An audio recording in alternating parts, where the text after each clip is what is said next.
अस्सलाम वालेकुम रहमतुल्लाहि व बरकातुहू।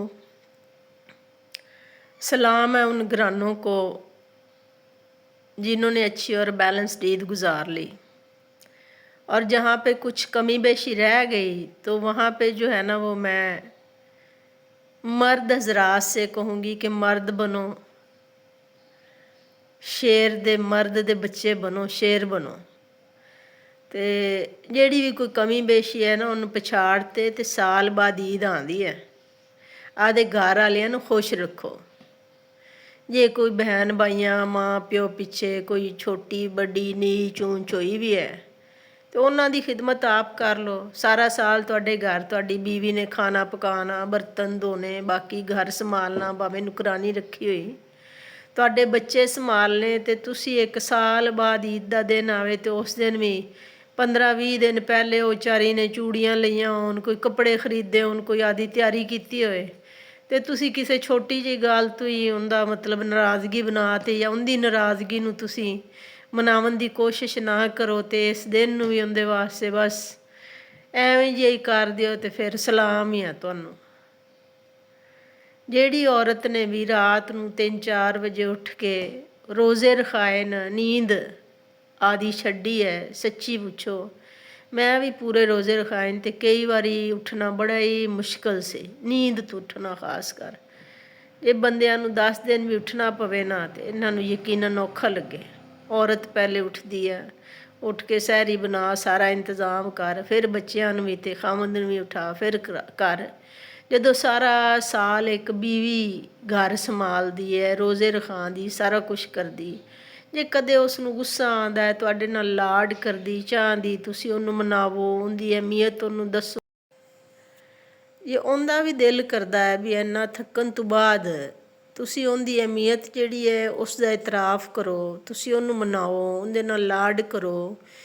ਉਹ ਐਵੇਂ ਖਾਹ ਮਖਾਹ ਵਿੱਚ ਵੀ ਰੁੱਸੇ ਤੇ ਉਹਨੂੰ ਇਹ ਕਹੋ ਵੀ ਨਹੀਂ ਤੇਰੀ ਅਹਿਮੀਅਤ ਹੈ, ਚਲੋ ਕੋਈ ਡਰ ਨਹੀਂ, ਆਇੰਦਾ ਨਹੀਂ, ਜਿਵੇਂ ਤੂੰ ਕਵੇਂ ਉਵੇਂ ਕਰ ਲਵਾਂਗੇ। ਹੁੰਦਾ ਤਾਂ ਉਹ ਹੀ ਹੈ ਜਿਹੜਾ ਬੰਦੇ ਨੇ ਕਰਨਾ ਹੁੰਦਾ। ਲੈ ਇੰਨੇ ਵਿੱਚ ਅਗਲਾ ਵੀ ਸੁਖੀ ਤੇ ਆਪ ਵੀ ਸੁਖੀ। ਐਡੀਆਂ ਲਾਪਰਵਾਹੀਆਂ ਜਿਹੜੀਆਂ ਨਾ ਵੀ ਨਹੀਂ ਤਾਂ ਨਾ ਸਹੀ, ਜਿਵੇਂ ਦਿਲ ਕਰਦਾ ਉਵੇਂ ਕਰੋ, ਮੈਨੂੰ ਕਿਸੇ ਦੀ ਪਰਵਾਹ ਨਹੀਂ, ਇਹ ਨਾਰਸਿਸਟ ਲੋਕਾਂ ਦੀ ਨਿਸ਼ਾਨੀ ਹੁੰਦੀ।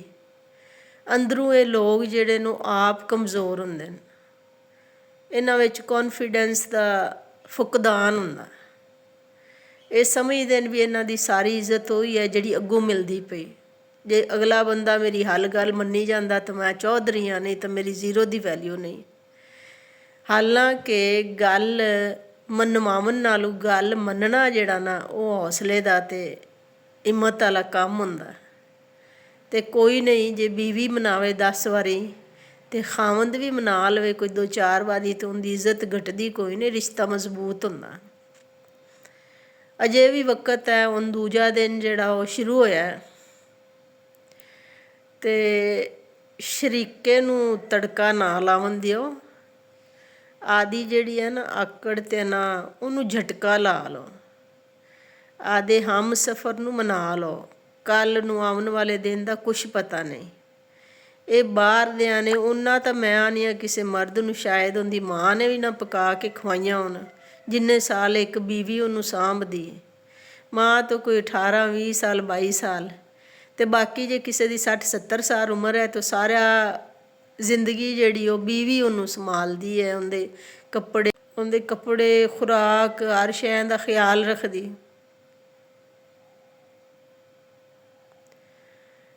ਨਸਲ ਪ੍ਰਵਾਨ ਚੜ੍ਹਾਉਂਦੀ, ਉਸ ਨਸਲ ਦੀ ਆਬਿਆਰੀ ਕਰਦੀ, ਉਹਦੀ ਨੇਕ ਤਰਬੀਅਤ ਕਰਦੀ। ਇਸ ਵਾਸਤੇ ਬੀਵੀ ਨੂੰ ਅਹਿਮੀਅਤ ਦਿਓ।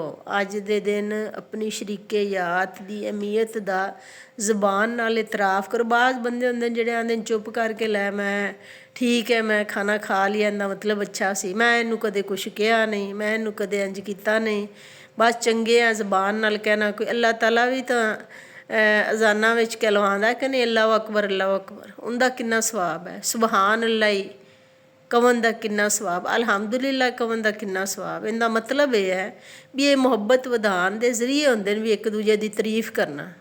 ਅਤੇ ਔਰਤਾਂ ਤਾਂ ਉਂਝ ਹੀ ਤਾਰੀਫ ਦੀਆਂ ਮੁਹਤਾਜ ਹੁੰਦੀਆਂ ਨੇ। ਥੋੜ੍ਹੀ ਜਿਹੀ ਤੁਸੀਂ ਤਾਰੀਫ ਕੀਤੀ ਨੇ ਤੇ ਚੱਲ ਬੀਬੀਆਂ ਹੋਰੀ ਇੰਝ ਫੁੱਲੇ ਨੇ ਸਮਾਨ ਦੀਆਂ ਤੇ ਸਾਰਿਆਂ ਨੂੰ ਦੱਸਦੀਆਂ ਫਿਰਦੀਆਂ ਵੀ ਮੇਰੇ ਖਾਵੰਦ ਨੇ ਮੈਨੂੰ ਇਹੀ ਕਿਹਾ।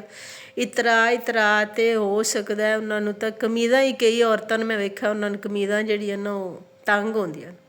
ਅਕਸਰ ਔਰਤਾਂ ਦੇ ਕੱਪੜੇ ਜਿਹੜੇ ਨਾ ਉਹ ਸ਼ਾਦੀ ਤੋਂ ਬਾਅਦ ਖੁੱਲ੍ਹੇ ਕਰਾਈ ਰੱਖਦੀਆਂ ਨੇ, ਜਿਨ੍ਹਾਂ ਦੇ ਖਾਵੰਦ ਉਹਨਾਂ ਦੀ ਤਾਰੀਫ ਕਰਦੇ ਨੇ, ਅਤੇ ਜਿਹੜੀਆਂ ਵਿਚਾਰੀਆਂ ਦੀ ਨਾ ਤਾਰੀਫ ਕਰਦੇ ਨੇ ਅਤੇ ਨਾ ਉਹਨਾਂ ਨੂੰ ਸਿਰੇ ਚੜ੍ਹਾਉਂਦੇ ਨੇ, ਉਹ ਸੁੱਕ ਤੇ ਉਹ ਕਹਿੰਦੀਆਂ ਨੇ ਵੀ ਸਾਨੂੰ ਤਾਂ ਸ਼ਾਇਦ ਖਾਣਾ ਪੀਣਾ ਵੀ ਨਹੀਂ ਲੱਗਦਾ। ਹਾਲਾਂਕਿ ਗੱਲ ਇਹ ਹੈ ਵੀ ਤੁਹਾਡੀ ਤਾਰੀਫ ਦੀ ਮੇਰੀਆਂ ਭੈਣਾਂ ਨੂੰ, ਬੇਟੀਆਂ ਨੂੰ, ਬਹੂਆਂ ਨੂੰ, ਸਾਰੀਆਂ ਨੂੰ ਜ਼ਰੂਰਤ ਹੈ। ਮੈਂ ਤੁਹਾਨੂੰ ਫਿਰ ਕਹਿੰਦੀ ਪਈ ਹਾਂ ਵੀ ਚਲੋ ਜੇ ਥੋੜ੍ਹਾ ਵਾਧਾ ਵੀ ਹੋਇਆ, ਘਾਟਾ ਵੀ ਹੋਇਆ ਨਾ, ਅਤੇ ਇੱਕ ਦੂਜੇ ਦੇ ਨਾਲ ਰਲ ਕੇ ਚੱਲੋ। ਮੈਂ ਤੁਹਾਡੇ ਖਾਵੰਦ ਸਾਹਿਬ ਨੂੰ ਕਹਿ ਦਿੱਤਾ, ਉਹ ਤੁਹਾਡੀ ਤਾਰੀਫ ਕਰਨਗੇ। ਤੁਸੀਂ ਉੱਠੋ, ਅੱਛੇ ਕੱਪੜੇ ਜਿਹੜੇ ਇਸਤਰੀ ਕੀਤੇ, ਜਿਨ੍ਹਾਂ 'ਤੇ ਪੈਸੇ ਲਾਏ ਉਹ ਪਾਓ, ਠੀਕ ਹੈ। ਅੱਛੇ ਕੱਪੜੇ ਪਾ ਕੇ ਜਿਹੜੇ ਸੱਜਣ ਉਹਨਾਂ ਨੂੰ ਗਲੇ ਲਾਓ, ਅਤੇ ਜਿਹੜੇ ਸੜੀਕੇ ਸੜਨ ਵਾਲੇ ਸ਼ਰੀਕਾ ਹੈ ਉਹਨਾਂ ਨੂੰ ਫਿਰ ਤੜਕਾ ਲਾਓ। ਉੱਠੋ ਬੀਬੀਓ, ਮੂੰਹ ਸੰਵਾਰੋ, ਕੰਘੀ ਕਰੋ, ਖੂਬਸੂਰਤ ਕੱਪੜੇ ਪਾਓ, ਮੇਕਅਪ ਕਰੋ, ਪਰ ਇਹ ਸਾਰੇ ਕਰਨ ਤੋਂ ਪਹਿਲੇ ਨਾ ਵਜ਼ੂ ਕਰ ਤੇ 2 ਨਫਲ ਪੜ੍ਹ ਲਵੇ ਅਤੇ ਆਖੇ ਅੱਲਾ ਬਾਕੀ ਜਿਹੜੀ ਜ਼ਿੰਦਗੀ ਹੈ ਨਾ ਉਹ ਤੇਰੇ ਸਪੁਰਦ ਕੀਤੀ, ਪਿਛਲੇ ਗੁਨਾਹ ਮਾफ़ ਕਰ। ਅਤੇ ਆ ਜਿਹੜੀ ਬੀਬੀ ਨੇ ਸਾਨੂੰ ਦੱਸਿਆ ਇਹਦੇ 'ਤੇ ਵੀ ਰਾਜ਼ੀ ਹੋ ਜਾ ਅਤੇ ਸਾਡੇ 'ਤੇ ਵੀ, ਅਤੇ ਸਾਨੂੰ ਖੂਬ ਹੁਸਨ ਅਤੇ ਖੁਸ਼ੀ ਅਤੇ ਸਿਹਤ ਅਤੇ ਤੰਦਰੁਸਤੀ ਅਤੇ ਸਾਡੀ ਫੈਮਿਲੀ ਦਾ ਪਿਆਰ ਦੇ, ਅਤੇ ਸ਼ਰੀਕੇ ਨੂੰ ਹਦਾਇਤ ਦੇ, ਜਾਂ ਤਾਂ ਹਦਾਇਤ 'ਤੇ ਆ ਜਾਵਣ ਅਤੇ ਨਹੀਂ ਆਉਂਦੇ ਅਤੇ ਤੇਰੇ ਦਿੱਤੇ ਮਾਲ ਨਾਲ ਸੜਦੇ ਨੇ ਇਹਨਾਂ ਨੂੰ ਹੋਰ ਸੜਾ, ਠੀਕ ਹੈ। ਆਦਾ ਬੜਾ ਖਿਆਲ ਰੱਖਿਆ, ਚੰਗਾ ਦਿਨ ਗੁਜ਼ਾਰਿਆ ਹੈ, ਖੂਬ ਖਾਓ ਮਲਾਈ ਬੋਟੀ, ਅਤੇ ਜਿਹੜਾ ਸੜਦਾ ਹੁੰਦੇ ਸਿਰ ਵਿੱਚ ਸੁੱਟੀ। ਅੱਲਾ ਹਾਫਿਜ਼। ਬਰਗਰ ਸ਼ਰਗਰ ਖਾ ਲਓ, ਸੁਰਖੀ ਪਾਊਡਰ ਲਾ ਲਓ, ਰੁੱਸਿਆਂ ਨੂੰ ਮਨਾ ਲਓ, ਅਤੇ ਰੱਜ ਈਦ ਮਨਾਓ, ਅਤੇ ਜਿਹੜੇ ਸੜਦੇ ਨੇ ਨਾ ਉਹਨਾਂ 'ਤੇ ਇਰਾਨੀ ਤੇਲ ਪਾਓ ਅਤੇ ਹੋਰ ਸੜਾਓ। ਬਰਗਰ ਸ਼ਰਗਰ ਖਾ ਲਓ, ਸੁਰਖੀ ਪਾਊਡਰ ਲਾ ਲਓ, ਜਿਹੜੇ ਤਾਂ ਖੁਸ਼ ਹੁੰਦੇ ਨੇ ਉਹਨਾਂ ਨੂੰ ਮਨਾ ਲਓ, ਜਿਹੜੇ ਫਿਰ ਸੜਦੇ ਨੇ ਉਹਨਾਂ ਨੂੰ ਹੋਰ ਸੜਾਓ। ਐਂ ਕਰੋ, ਇਰਾਨੀ ਤੇਲ ਪਾਓ, ਅੱਗ ਲਾਓ, ਅਤੇ ਜਿਵੇਂ ਟਰੰਪ 'ਤੇ ਬੰਬਬਾਰੀ ਹੋਈ ਨਾ ਐਵੇਂ ਸਾਰੇ ਮੁਖਾਲਫਾਂ ਦੀ ਬੈਂਡ ਵਜਾਓ।